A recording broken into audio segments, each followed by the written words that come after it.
Bridgewater joining us. Everyone should still have reporting access, so we should be all good to go. Let's go to Brett Jensen for the first question.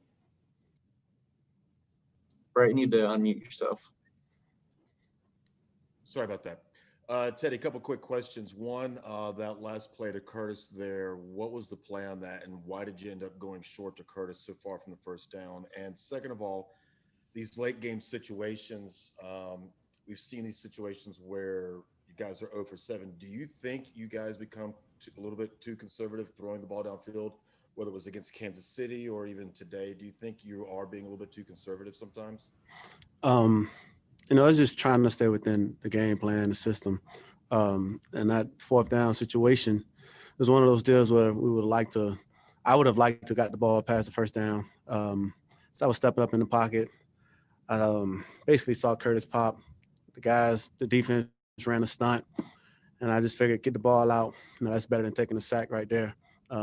They played good coverage on that play as well. So I think for me, it's one of those deals where it's like, man, you take a sack right here, it's even worse than just trying to give our guys a chance. So, our line did a great job of trying to pick up the game, and Curtis Pop, like I said, they had good coverage. But, you look at us throughout the course of the year, we have been coming up short, and I think it's just an area that we got to improve in, and it starts with me. Like you said, being aggressive. You look at us against the Vikings a week ago, we were able to get a chunk play early in a 2-minute drive. This week, we kind of shot ourselves in the foot, but I think I just have to continue to have the right mindset in those situations to put us in a position to win football games.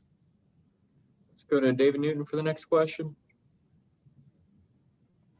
Teddy, what happened right before the 2-minute warning there where you guys rushed to play, it seemed like, and Matt Rule said he preferred not to run a play there? Yeah, looking back, I agree with Coach. It's one of those deals where we could have used the 2-minute to come up with probably an ideal play. The play that, I signaled in was actually a good play as well, but we just didn't execute it.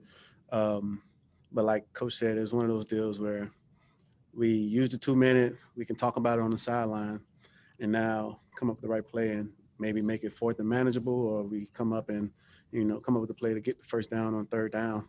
It's one of those deals where I saw the defense kind of looming around, thought we could steal a first down, move the sticks. But looking back, of course, probably should just let the clock go to 2 minutes. That on you and nobody else, or? Yeah, that's definitely me. Like I said, I saw the defense mulling around. I thought, man, we could just steal an out route, get out of bounds, beat the 2-minute maybe. But looking back, man, it's one of those deals where you just wish you would have let the clock go to 2 minutes. Let's go to Joe Person for the next question. Teddy, I know in the past you've said you don't want it to become a theme, these end-of-game situations. How frustrating are they? Of course, in the Vikings, you had them in position. You had the position for the field goal. But at what point does this just go beyond frustration for you? I think it's one of those deals, man, is you of course, you're frustrated in the heat of the moment, and you want to do well in those situations, and it's going to continue to bother you until you actually excel in that situation. But just have to find some positives, in those situations. Look at some of the things we did well, address the things we didn't do so well, and try to just find a way to be great in those situations. I think if we could just become a better, situational football team, starting with me, I think we could really do some great things. Let's go to Josh Graham and then Bridget Condon. Going back to the fourth down play, Coach said that the two targets, it seemed like, would be Robbie and Farrow beyond the sticks.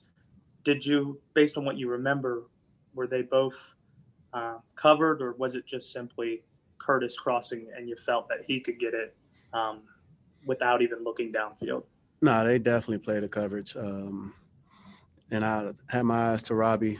I knew that they were playing some type of man, waiting on Farrow to run a crossing route or something like that. They were going to rob that one, and the man coverage allowed the corner to be a little more aggressive on Robbie.